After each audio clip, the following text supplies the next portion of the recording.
A couple of days ago, I made this video that compared my different investments over the past year and how they've performed. Higher tier stuff did well, operation items didn't, older knives did really well, and of course cases absolutely crushed. So today, I'm going to talk about why I just sold my op fade to buy cases and why I chose the clutch cases, because it's a bit of a weird move that I wouldn't normally make.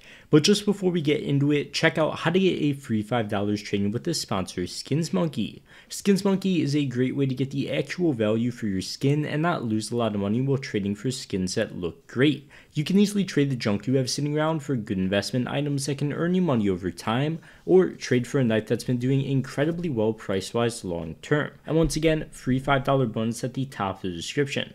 But for now, let's get right into it. Okay, so first off, the reason I sold the op, and I pretty much covered this in the intro, but it just wasn't doing well as an investment compared to what my Dragon Lore was doing at least, and I might as well just keep the Dragon Lore because I've been using it as a play skin, but the op has just like completely flatlined. It literally looks like somebody died. There is just no price action in it. Like, it's so bad. I could buy anything else and get better returns, so I did.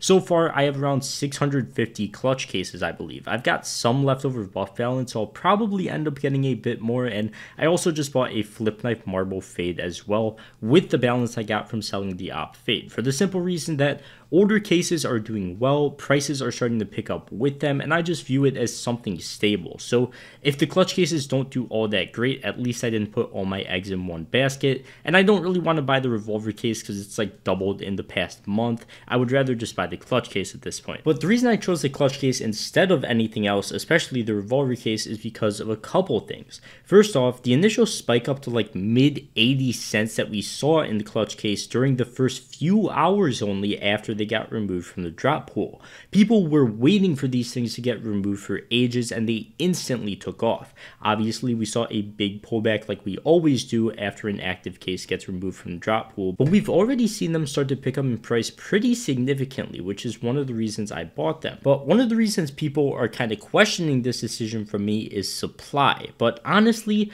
holding these for a very long time, I don't see any way a case like the clutch case is going to stay at 50 cents. I'm not just buying these to flip them in a couple weeks. That's just not really how I invest in CSGO, but these cases staying at 50 cents just wouldn't follow the trend of the market at all. And if you look at past cases like the Horizon, for example, even when they got removed, sure, they had a big spike up and then things kind of simmered down for a bit. Long term, they still increase, and I expect the same thing with the clutch cases, especially with it being one of the most unboxed cases for months upon months.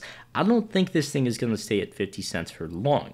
Now, another gripe you're probably thinking of is that the Revolution case has the same exact gloves as the clutch case, and this is normally a reason why I wouldn't touch it and I wouldn't buy it. But the thing is, people love the gloves in these cases for whatever reason, and plenty of the clutch case gloves, despite them being an active drop in the pool, were actually increasing in price in the past few months. So I think there's a ton of demand there, and once again, 50 cents for this case just seems to be too cheap. And on top of that, it's been taking longer and longer for cases that have been added to the drop pool, such as Revolution case, to reach their lowest price. So I think they'll be more expensive than clutch cases for at least a couple months, if not way longer. Just look at the recoil case, for example, and how expensive that's managed to stay despite being in the game for absolute ages. And with cases and update releases in general being more spread out now, just another reason for cases not in the drop pool to keep increasing. I'd say the revolver case still has room to grow as well, but with the crazy run-up it's had recently, I just prefer the clutch case over it.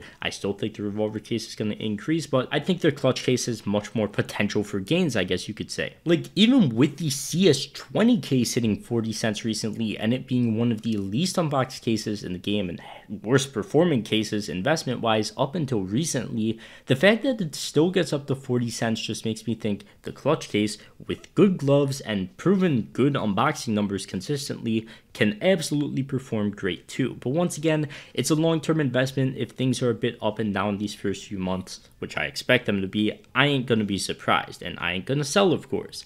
But besides that, I think that is gonna wrap it up for this video. So as always, if you did enjoy, don't forget to leave a like and subscribe if you're new, and check out SkinsMonkey for that free $5 bonus as well. But for now, I'll see you guys in the next one. Peace.